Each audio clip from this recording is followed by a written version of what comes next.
Welcome to doctor மைக்லீஸ் music therapy channel. இன்றைய பதிவில் நம்முடைய நேர்மறை எண்ணங்களும் அதனுடைய விளைவுகளும், இது எது அடிப்படையில் இது இருக்கணும்னு சொன்னால், எதிர்மறையான எண்ணங்களை விலக்க வேண்டும். ஒருபொழுதும் அதற்கு முக்கியத்துவம் தருவது இயலாது, தருவது கூடாது, தவிர்க்க வேண்டும் என்ற தலைப்பில் தான் இந்த செய்தியை நம்ம பார்க்க போகிறோம். நேர்மறை எண்ணங்களை வளர்த்து கொள்ள வேண்டும் அப்படின்னா, நம்ம ஒரு சாதாரண கேஷுவலாக ஒரு வியாபாரம் பண்ணுறோம். என்ன, சீசனல் வியாபாரம் தான். இது ஒரு நல்ல பழ சீசனா, இந்த சீசனில் நிறைய வாழைப்பழம் மலிவாக கிடைக்குமா, உடனே அந்த வாழைப்பழம் இருக்கிற சந்தைக்கு போய் வாழைப்பழத்தை நிறைய அளவில் வாங்கிட்டு வந்து, அது ஒரு 5 நாளில் பழுக்கக்கூடிய பழம் நாளைக்கே பழுக்கும், ராத்திரி பழுக்கும், ஒரு வாரம் கழித்து தான் பழுக்கும், அதுபோல் கேட்டகரியில் பழம் வாங்கிட்டு வந்து இன்றைக்கி இருக்கிற பழத்தை இன்றைக்கே எப்படி வியாபாரம் பண்ணினா நம்மளுக்கு ரொம்ப நஷ்டம் வராதோ. முதல்ல மொத்தமே லாபம் வரணும்னு நினைக்கிறத காட்டிலும் நஷ்டமே வராத வியாபாரம் பண்ணணும்னு வைங்க, உபாயமாக அப்படியே தள்ளிக்கிட்டே போக முடியும். அப்போ என்னாச்சு, இது போல் நம்ம செய்யலாம் அப்படின்னு. அப்போது பழ வியாபாரம் பண்ணணுமானா, காய்கறி வியாபாரம் பண்ணணும் அப்படின்னா, காய்கறி கிடைக்கக்கூடிய ஒரு சந்தைக்கு போய் பெரிய அளவில் காய்கறி வாங்கிட்டு வந்து உபாயமாக அதுக்கு என்ன வேணும் அப்படின்னு நம்ம வியாபாரம் பண்ணலாம். ஸோ இது வியாபாரம் பண்ணுறதானாலும் இப்படி தான். சரி, இல்லை இது காய்கறி பழம் அதுக்கு மட்டும் இல்லை, இன்ன பிற சாமான்கள் டே டு டே ரொட்டீனில் கிடைக்கக்கூடிய தேவைகள் என்னவோ அதையும் நம்ம பண்ணலாம். ஆனால் நம்ம இருக்கிற சொசைட்டியில், நம்ம இருக்கிற அந்த சோஷியல் கான்டெக்ஸ்டில் அங்கே எது போல் சாமான் வியாபாரம் பண்ண முடியுமோ அது போல் செய்து பழகினா நம்மளுக்கு என்ன முடியும், நம்ம செய்யக்கூடிய வியாபாரம் நம்ம ரொம்ப நஷ்டத்தில் போகாமல் அப்படி சாதாரணமாக போகும். ரொம்ப பெரிய லாபம்லாம் வரும்னு எதிர்பார்க்க முடியாது. ஆனால் பெரிய லாபம் இல்லாட்டா கூட, ஏன்னா we are doing only seasonal business தான். காய்கறி மலிவாக கிடைக்கிற நேரத்தில் அது வாங்க போகிறோம், பழம் மலிவாக கிடைச்சா பழம் வாங்க போகிறோம், இல்லை வேறு இன்ன வர வியாபாரம் செய்தாலும் அதுதான். இதற்கு என்ன அடிப்படை, நேர்மறையான எண்ண ஓட்டங்கள் இருக்கணும்.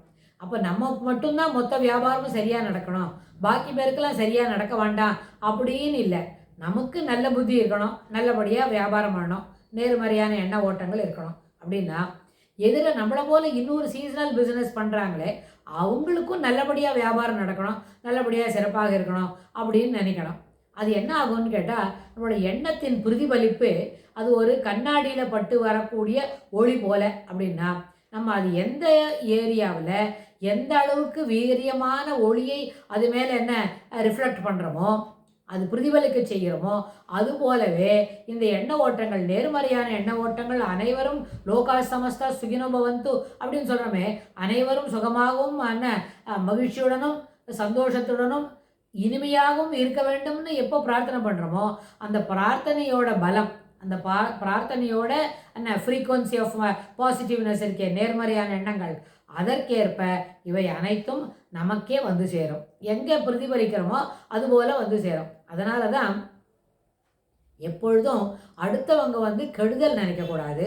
அடுத்தவங்களுக்கு எல்லாரும் நல்லா இருக்கணும், எல்லாருக்கும் சௌரியமாக இருக்கணும் அப்படி தான் நினைக்கணும். எனக்கு மட்டும்தான் எல்லாம் கிடைக்கணும்னு நம்ம ஒரு வார்த்தையை நினைக்கிறோமான, அதில் யாருக்கோ ஒருத்தரோட டிப்ரைவல் இருக்குல்ல. வீட்டில் ஒரு சின்ன அனக்டோட்டு, நம்ம வீட்டில் இப்போ ஒரு 5 ஸ்வீட் தான் இருக்குது, நம்ம வீட்டில் 3 பேர் இருக்கோம் அப்படின்னா ஆளுக்கு 2 ஸ்வீட் சாப்பிட முடியாதுல்ல. ஏன்னா ஆளுக்கு 2 இல்லை, மொத்தமே 5 தான் இருக்குது. வி ஆர் ஒன்லி 3 பீப்புள் அப்படின்னா முதல்ல ஆளுக்கு ஒன்று எடுத்துகிட்டு இன்னி பொழுத முடிச்சுடுவோம். இன்றைக்கி ஈவினிங் இருக்கிற கோட்டாக்கு பாக்கி இருக்கிற 2 ஸ்வீட்டை நாளைக்கு 3 பாகமாக அதை பிரித்து ஆளுக்கு துளி எடுத்துக்கலாம். அதில் இன்னும் துளி மீறும் அப்படின்னா அதை அடுத்த நாளைக்கு வர ஹாஃபில் 2 ஹாஃபாக எடுத்துன்னு ஆகும், 4 துண்டு ஆகும். 4 துண்டில் 3 துண்டு இப்போ நாளைக்கு எடுத்துட்டா அப்புறம் ஒரே ஒரு ஹாஃப் பீஸ் இருக்கும். அந்த ஹாஃப் பீஸையும் மறுபடியும் 3 ஆக்கினா அடுத்த வேலைக்கு துளி கிடைக்கும். ஸோ அப்போ இது என்னாச்சு, ஷேர் பண்ணிக்கிறோம், ஈக்குவலாக ஷேர் பண்ணுறோம் அப்படின்னு அர்த்தம். அப்போ அந்த ஈக்குவலாக ஷேர் பண்ணுறத ஒருத்தருக்கே நம்மளே 5 ஸ்வீட்டும் சாப்பிட்லான்னு நினைக்க முடியுமா? நினைக்கலாம், அது ஒன்றும் தவறு இல்லை. சாப்பிட்டுலாம் ஒன்றுமே ஆகாது அப்படின்னு சொன்னால் அது ஏற்புடையது அன்று. சாப்பிடக்கூடிய வஸ்துக்கள் எல்லாருக்கும் பகிர்ந்து உண்ணுதல் ஏற்புடையது. அப்படின்னா அது வீட்டில் இருக்கிறது நிறைய பேர் இல்லை, 5 பேர் இருந்தால் ஆளுக்கு ஒன்று கொடுத்துட்டு அடுத்த 5 நிமிஷத்தில் வேலையை முடிக்கலான்னா, we don't have 5 members, we are having only 3 members in the family, we have 5 sweets அப்படின்னா அதற்கு ஏற்ப அது எப்படி பகிர்ந்து உண்ணுறோமோ, நமக்கே மொத்தம் என்ன நினைக்கல, எல்லோரோடும் பகிர்ந்து உண்ண வேண்டும். எல்லாரோடும் பகிர்ந்து உண்ணணும்னு சொன்னால் சாப்பிட்றது மட்டும் இல்லை, எண்ண ஓட்டங்கள், வசதிகள், வாய்ப்புகள், சிறப்புகள், இன்னும் என்ன வசதி இருக்கிற நம்ம சோஃபிஸ்டிகேட்டடாக இருக்கிற லைஃப் ஸ்டைல் எல்லாமே எல்லாருக்கும் கிடைக்கணும்.